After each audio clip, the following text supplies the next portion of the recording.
In question 2 of this series, I'll show you how to graph the polar equation of another conic.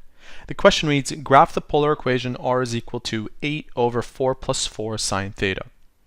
Just like we did in question number 1, the first thing that we have to do is rewrite our equation so that it looks like one of the standard form equations. And I introduced you to 4 in the previous video.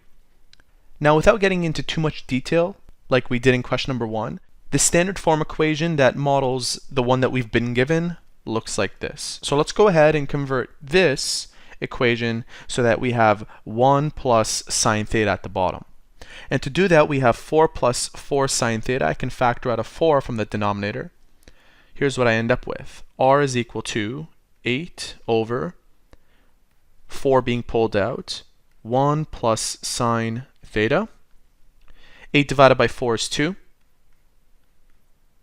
So we have 2 over 1 plus sine theta. Now, if your equation models this particular standard form, which it does, the major axis is vertical, whereas in question number 1, the major axis was horizontal. In addition, the directrix is a horizontal line where y is equal to p. In step number 2, we need to find out what E and P are, because those two things tell us a lot of information about the conic itself. First, let's discover what E is equal to. E is the number that is in front of sine. In our case, E is equal to 1, and if E is equal to 1, according to this, we're dealing with a parabola. In addition, we can find out P by setting the numerator of 2 equal to EP. We just determined that E is equal to 1, so this becomes 1 times P. Therefore, P is equal to 2, and our directrix is y is equal to 2. We can now graph our directrix. What you see on your screen now is a polar plane, and if y is equal to 2 is our directrix, we should have a horizontal line crossing the polar plane like this. Here's what it should look like. Next, we will find the vertex of our parabola. Since the major axis is vertical, we have to set theta equal to pi over 2 to find out where our vertex will be.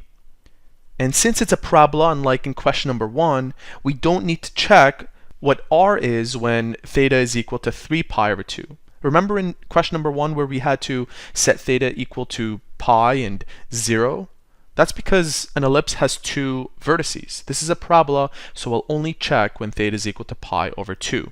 Let's go ahead and find out what r is. Pi over 2. And our equation, once again, was 2 over 1 plus sine. I'll substitute pi over 2 into my equation. Sine at pi over 2 is equal to 1. 1 plus 1 is 2. 2 over 2 is 1.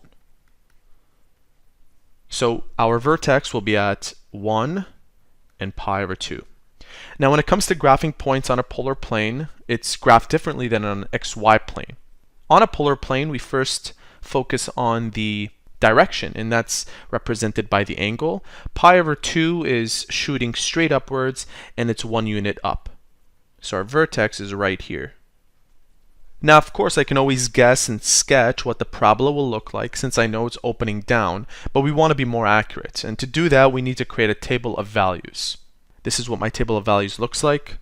Theta and r. We will choose values for theta between 0 and pi.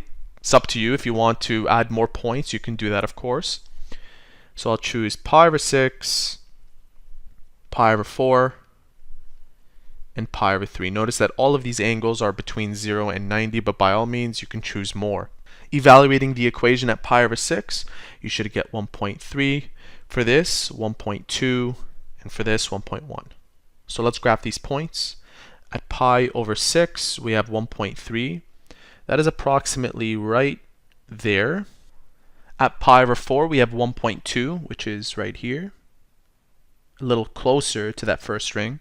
And at pi over 3, 1.1, even closer, almost touching that ring.